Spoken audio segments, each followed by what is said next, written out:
Question বাচ্চা কিভাবে দেবে সময় পাবে। কোশ্চেন দেবে এক সাঁতারুর, শুনে নাও, এক সাঁতারুর স্থির জলে বেগ, সাঁতারুর বেগ শুনবে ভালো করে, এক সাঁতারুর স্থির জলে বেগ 4 কিমি/আওয়ার, স্রোতের বেগ 3 কিমি/আওয়ার হলে 1 নম্বর পয়েন্টে বলেছে নদী পার করতে সাঁতারুর কত সময় লাগে। এই ধরনের প্রশ্নই আছে তোদের বইতে। আর 2 নম্বর পার্টে বলছে নদীর অপর প্রান্তে সাঁতারু কোথায় পৌঁছাবে, বা নদীর অপর দিকে কোন বিন্দুতে পৌঁছাবে। তা তোরা আমায় বেসিক কথা একটা বলেছিস যে দাদা স্রোত যেহেতু এইদিকে যাচ্ছে কখনো পারপেন্ডিকুলার বি বিন্দুতে পৌঁছবে, শিফট করছো এইদিকে, আমি কথার কথা এখানে দিলাম সি বিন্দু, তাহলে এই বিন্দুতে দাঁড়াচ্ছে না, এইটা বের করতে দিয়েছে পরীক্ষা। এই যে বিসি দূরত্ব এটাকে ড্রিফট বলা হয়, DRIF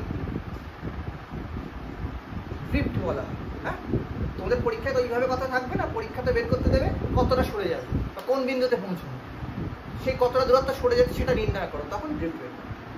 ঠিক আছে, বাকি বাংলায় ড্রিফটের কথা কি বলে দেখে নিতে হবে, পড়লে বুঝতে পারবে।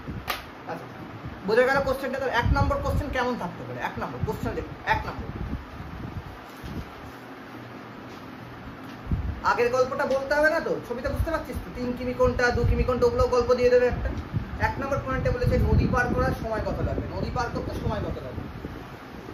দেখো নদী পার করতে সময় কত লাগবে, নদী পার করতে সময় কত লাগবে। আর 2 নম্বরে দিয়েছে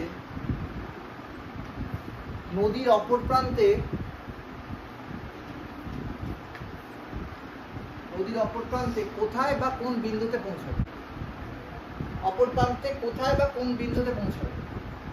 তোরা এখানে যেটা বের করবি, ভেলোসিটি লিখবি না, velocity of swimmer with respect to river. ঠিক আছে, velocity of swimmer in river কথাটা বলতে হবে। যখন জলে থাকবে তখন ওর বেগটাকে কত বলে মনে হয় সেটা, velocity of swimmer in river. তাহলে এটাকে কি বলবো, ভেলোসিটি অফ এস মাইনাস, মনে আছে সবার আশা করছি, পাশে একটা করে কি বসাতাম, ক্লিয়ার। এবার ফার্স্ট পার্টে তুই যদি দেখিস, আমার এখান থেকে দরকার হচ্ছে velocity of swimmer with respect to ground. কারো সমস্যা আছে? এইটুকু শিখে এসেছিস আগে, আজকে থেকে যখন যে ক্যালকুলেশন করবো আর এই লাইনটা করবো একবারে কিছু, ঠিক আছে, যোগ করে। ঠিক আছে, এবার তোমরা আমায় বলো velocity of swimmer with respect to river বা ইন রিভার কোন দিকে যাচ্ছে বাচ্চারা, প্রথমে বোঝা যাচ্ছে উপর দিকটা কি ক্যাপ হয়, ভেরি গুড, উপর দিকটা এ ক্যাপ, প্লাস তো নাকি, দিকটা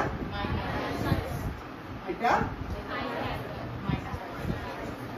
সবাই জানিস, ও বাদে বা 2-1 মোটামুটি আমি জানি, ও জানে না হয়তো।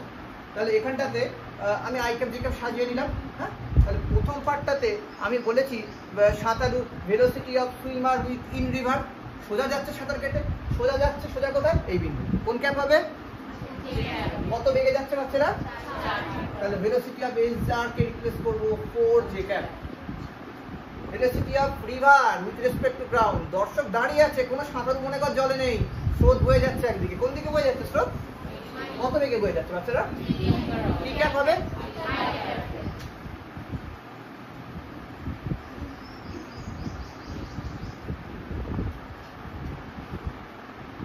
কি পর্যন্ত। তাহলে এটা আমি কিন্তু velocity of swimmer with respect to ground বা ডাঙায় দাঁড়িয়ে দর্শকটাকে কত বেগে সাঁতার কাটতে দেখবে সেটা বের করতে পারবে।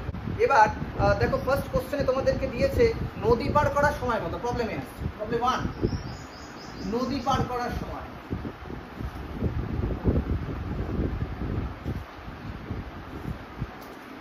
আমি আশা করবো কেউ খাতায় তোলার জন্য আজকে আসিস না, আজকে বোঝার জন্য এসেছিস, শুধু বুঝে যাবি কনসেপ্ট থেকে অঙ্ক হয়ে যাবে, লিখে না গাইডলাইনে যেটা লেখা থাকবে না, ওছাড়া কিছু। নদী পার করার সময় তোরা বেগ সমান কি ফর্মুলা জানিস, স্মরণ ভাই, বেগ সমান সরণ বাই সময়। তাহলে এখানটাতে আমি যেটা করতে পারি, বেগ সমান আমি নর্মালি এইভাবে লিখছি বাংলাতে, বেগ সমান সমান সরণ বাই কি দিয়েছে, নদী পার করার সময় পর টাইম টি, তাই তো? কি বের করতে হবে, অতএব টি সমান সমান কি তোমার সরণ বাই। তাহলে এখানে সরণ কত, নদীটা পার করবে তো 16, কত বেগে সাঁতার কাটছে সাঁতারু, 4 কাটছে না, ক ঘন্টা সময় লাগবে, 4 আওয়ার। তাহলে 16 কিলোমিটার নদী পার হতে তার সময় লাগবে 4 ঘন্টা। সেকেন্ড পার্টটা বলেছে ড্রিফট, কোথায় গিয়ে পৌঁছাচ্ছে কোথায়, বাচ্চারা ড্রিফট হয়ে যাচ্ছে তো সি বিন্দুতে, ড্রিফট কতটা, ডিসি, এই ডিসটেন্সটাকে বের করতে। তাহলে দেখো 2 নম্বর পার্ট, ডিসিটাকে ড্রিফট বলে লিখে দিয়েছি ওখানে। তাহলে এক্স অভিমুখে সরণ বা এক্স এর দিকে সরণ, এক্স এর দিকে সরণ।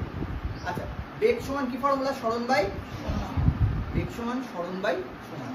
সরণ সমান সমান কত, বেগ ইন্টু সময়, মনে আছে তো পড়া, বেগ সমান সমান সরণ বাই সময়। তাহলে সরণ সমান সমান কত হচ্ছে, বেগ ইন্টু সময়। যেখানে অসুবিধা হবে সঙ্গে সঙ্গে, বেগ বেরিয়েছে 4, সরণ বেগ ইন্টু সময়। বলছি বেগ কত, স্রোতের বলো, স্রোত কত ঘন্টা ধরে,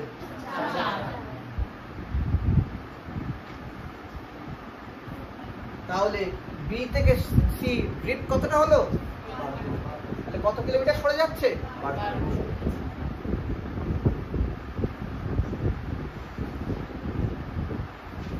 এইটুকুনি কি তুলেছিস তোরা, একদম তোলা হয়, একটুখানি তোলতে আমরা একটা লাইন একটুখানি।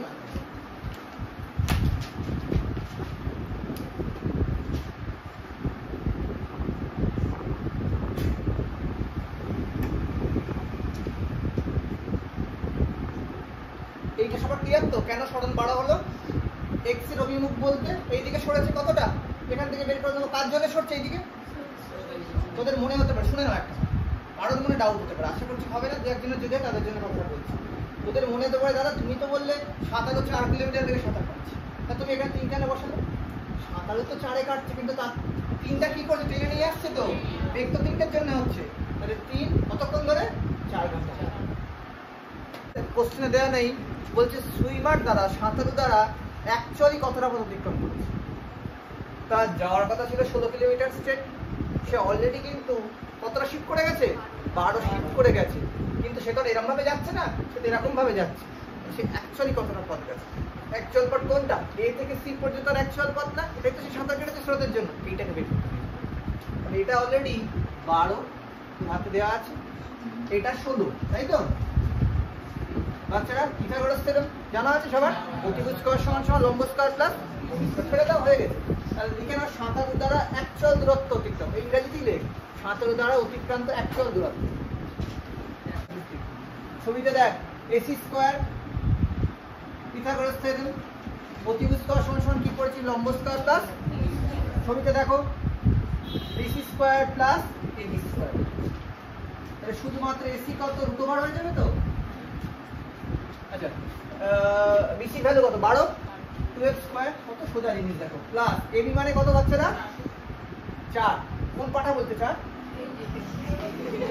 আমি কখন বললাম, আওয়াজ করি।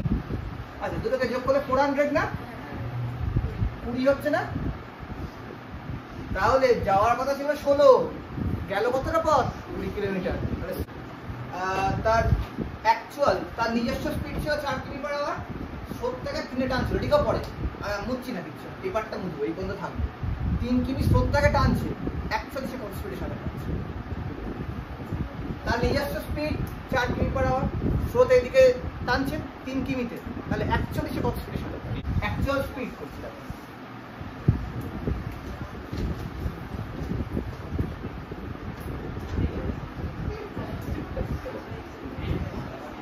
আর ইজিলি বলা যায় অ্যাকচুয়াল স্পিডটা, স্রোত কত 3, তাই তো, এটা কত 4, তাহলে ওখান থেকে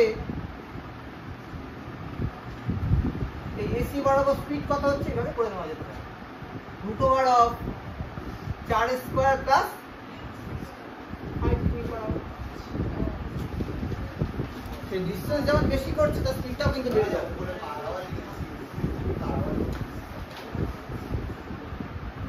ঠিক করে দেন, 3 per hour লিখে দেন। এই 20 কিমি কর, 3 per hour করে দিন।